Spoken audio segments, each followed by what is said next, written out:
Yes, so there are 10 archetypes in astrology.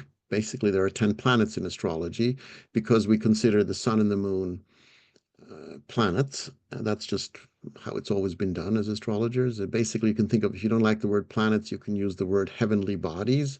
And that gets us around this trickery of the astronomical union. I think they're called the AU, who, demoted Pluto from planet to minor planet, these kinds of funny little ways to try to, diminish the power of Pluto, which is, as an astrologer, pretty funny because Pluto is so powerful that we need to repress it. We can't even accept it. It's about all the things hidden. So it makes a lot of sense to an astrologer.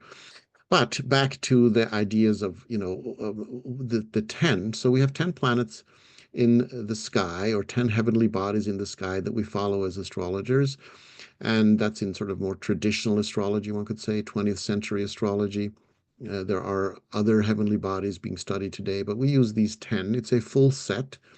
And and it is like you could imagine them as the keys on a piano. There's 12 keys on a piano that make up an octave, seven white and five black. And with that, you can play pretty much any what we could call Western song, Western music. There's no atonal notes there, but with that, you can play pretty much any tune that we would recognize or know. Now, so yes, there are other archetypes like those atonal notes on the piano that we can't play, but that do exist.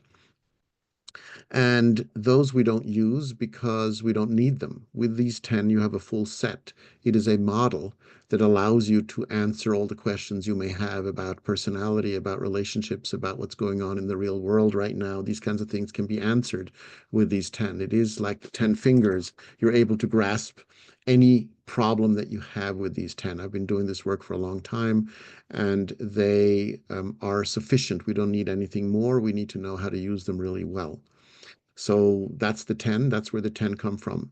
Theoretically, there are endless archetypes, but endless doesn't really help us if we have a practical problem we want to solve.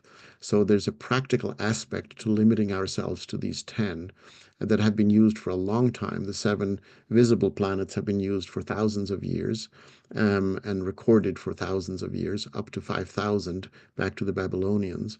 And so there's a lot of data out there of people who are interested in what these planets mean, can study what other people have said and thought about through the centuries and through history. So the 10 are a full set, is my answer, my long answer to a good question.